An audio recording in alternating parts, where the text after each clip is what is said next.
Hey guys, welcome to a new video. In this video I'll be reviewing the G Solus, which is the new ship design which I'm currently using, and also the G Diminisher, which I didn't get a chance to review before. So it's just some quick explanation as to what's been going on or why my account is just full. How did I skip from basic FE to just being full? I'll probably be playing some clips also on the side here, just talking about or just going through all of the progress that I've been making. I did record a lot of my progress. The only problem is I did not make it in a Let's Play style, primarily because I didn't always have the option or the opportunity to record and kind of have a walk or a voice through the gameplay, but I was still recording, still making some progress, and so that's probably why I'm just going to play it as a clip on the side or just voice over it while I talk about like some of the patch notes. But first, let's review some of these new ship designs which came out on the vanilla graphics without using mod. I really like this Solus design. You can buy it for 250k Yuri. Same with the Diminisher. These are quite expensive, so if you're still making your account and you don't have extra Yuri, I don't recommend buying it, but they look nice. They don't offer you too much or anything extra apart from being able to equip some modules, but I think it's worth if you have the Yuri, but if you don't, probably save it up. So I'm just going to quickly use this ship ability, which also got a revamp probably a month ago or 2 months ago, I don't remember. But yeah, that's how the healing looks. It's pretty cool. And I'll swap to the Diminisher now.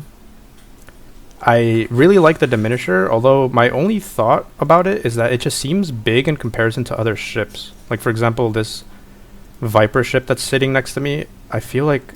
Okay, he left, but I feel like I tower over them. Like, the ship model feels large, but other than that, I really like this ship as well.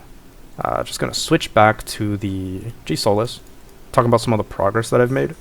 So, if I switch configs, you can see I'm actually full Hercules now, and it took a while, actually. You have to do 500 cubes for one of the missions, then you have to do this crazy Uber mission that I just finished last night with a group of friends, and that's actually part of the reason why I don't fully voice through some of the progress that I've made. Is my friends are also starting from zero. I've been playing with like 3 or 4 of them, and the problem becomes I can't always be available to just voice through a video, but they're going to make progress regardless, so I thought might as well just record some of the content and then make progress with them and maybe just voice over it later. But now that the account is basically almost full, I'll probably be doing some Let's Plays, maybe some TDM, some Mayhem, some events with this account, trying out the vanilla graphics. I still have some complaints about the vanilla graphics, where it's basically... some of the effects are a little too much, but I know that they're working on it.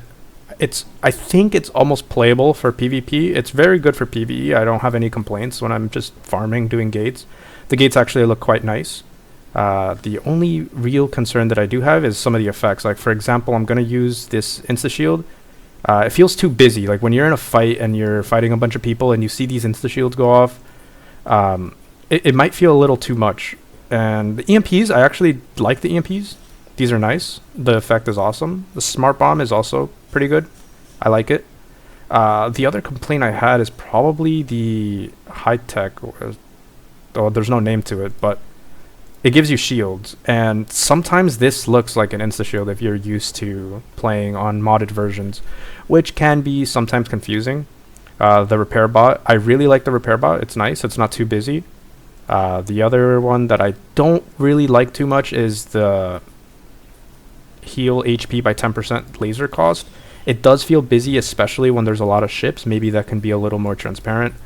But yeah, there's a few things. I know they're still working on a lot of the things, or a lot of the assets. So I know that in the future it'll be very, very playable for PvP. Right now, if I were to do some 1v1 content, it would be very difficult for me to play without a mod, just because of the busyness of some of the effects. It's a little difficult to know what's going on. But other than that, I think once that's solved, it's very, very playable for like competitive PvP. Like for casual PvP, this is fine already for me. But for tryhard PvP, where my opponent might shit talk me if I lose, then probably have to use a mod. Or just, I don't know, just get used to playing with the graphics. I have been playing basically non-stop with no mods, so been making some progress, learning the game and understanding all of the effects, all the graphics, and just the ship movements and everything. But yeah, other than that, I'll probably be talking about some of the updates that have recently been introduced while I go through some of the old clips of just making progress. So one of the changes that was introduced about a week ago, I'll post the timestamps here, was a lot of the players had complaints about the Prometheus lasers. It felt unfun to verse it in PvP, and I also have my opinions about this. I didn't like playing against it too much, although you can counter it. However, if you are outnumbered, it becomes very difficult to counter it, because if you're, for example, 5 players and you're versing 7 players and 2 of them are running suicides with Prometheus, it becomes very difficult to win, just because they can snipe you and you can't always click on them while having to fight the other players. But if it was, for example, 5 versus 5 and 2 of them had Prometheus suicides, then you can win. There's a lot of counterplay to it. It just becomes a problem if you're outnumbered, even if you're more skilled than the other side. But yeah, the change is essentially that your lasers work as projectiles. So the way I assume this works, I haven't tested it yet, is if somebody is uncloaking on you and shooting you with their Prometheus shot, you are able to actually use a defensive ability against it to dodge their shot. For example, like an insta-shield. And the reason being is because it works as a projectile now instead of an instant hit. So should be a little more counterplay to it if you're able to react fast enough and if you have good enough ping to do so. Another one of the changes that they introduced is more targeted towards PvP fighting and group fighting. There's been a lot of complaints.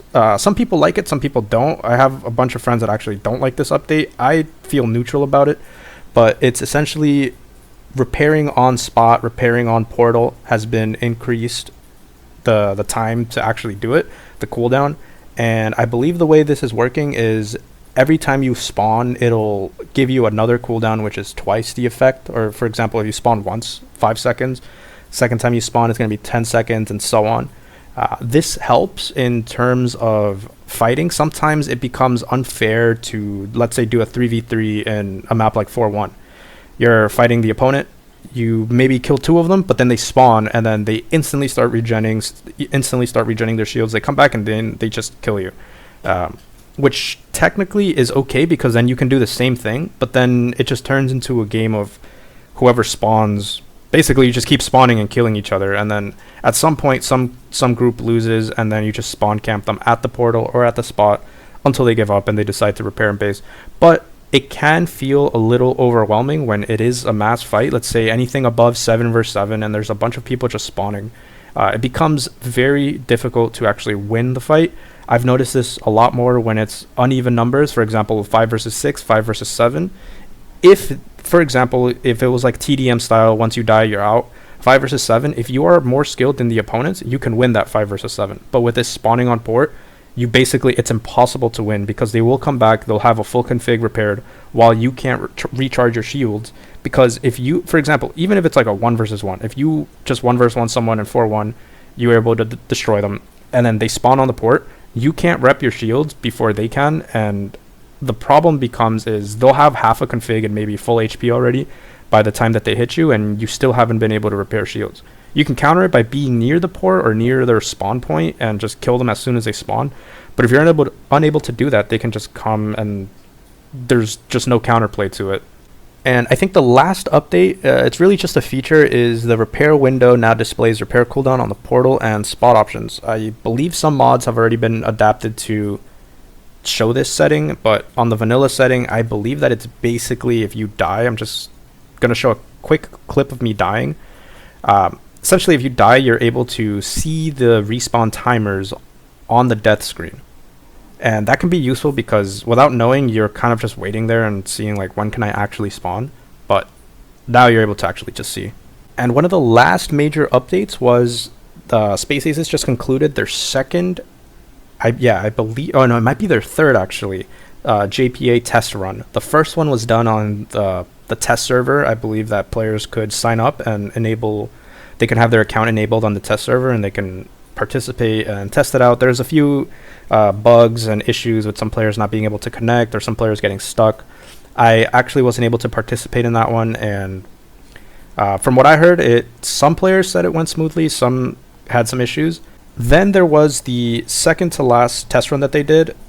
In this one, I heard that a lot of players were able to participate. There was no issues. It ran smoothly. I actually participated in this one, but I was playing with no mod, so I actually lost in my first round. it's very difficult to still PvP competitively with no mod. And then in this last test run that we had, it was actually this last Sunday. I overslept, I wasn't able to participate, but I heard that it went well. I heard from one player that they had a connection issue, but I'm not sure if they're just saying this or if it's actually true. But it seems like we're getting closer to a competitive scene or a JPA that has no issues or close to no issues. Definitely a lot better than other games that we know about that had issues for years into having the tournament. But at least in this one, you'll start to see that the developers actually are skillful enough to develop events that at some point they do end up fixing all the bugs, all the issues. But yeah, talking about JPA, I believe the person that won the last JPA was Kosafi, so congratulations to him. I saw that in second place was Angel. He's actually been second place probably, I think, the test server JPA, he was second place. The first test run on the live servers, he was second place. And then this recent one, he was second place. So he's just basically one opponent from winning.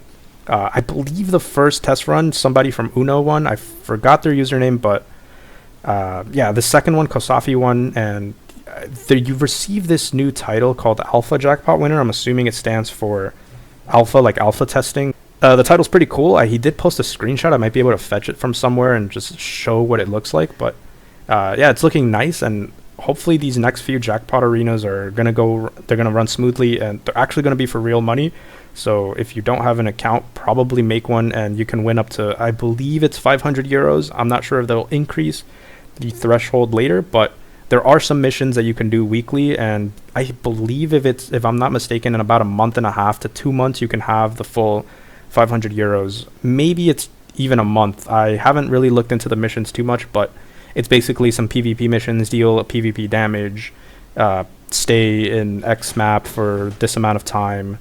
Just different PvP tasks, and just by completing them, you're able to receive these jackpot tokens, I believe that they're called. They're actually called, yeah, jackpot tokens.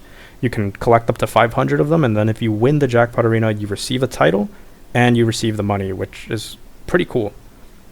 Other than that, I think that is everything in terms of updates for the video. I will be participating in the first JPA. I'm not sure if I'll live stream it or if I'll just make a video. I'm not sure if I'll play with a mod, actually, because I do want to win, and until they fix some of the effects, I think in terms of competitive PvP, I will still be playing with a mod, but soon enough, I'm sure that they'll fix a lot of these effects, and it'll be very, very playable. And yeah, I'm really looking forward to see what the game evolves into, and it's going great so far. My account is basically almost full. This new account that I'm building, I am just missing some upgrades and pet stuff or pal stuff. And once that's all done, then this account is basically ready for anything, just PvP, group fights, or whatever, clan events, and everything else, which is actually the last topic. There is going to be a clan event. I'm not sure too much of the details, but we've all, or at least my friends and I, have all joined Uno Clan to be competing for this clan event. I believe it's going to be PvP, PvE based. I'm not too sure. I don't think anybody knows the details yet, but we'll see soon. So that'll be it for this video. Thanks for watching, and see you in the next one.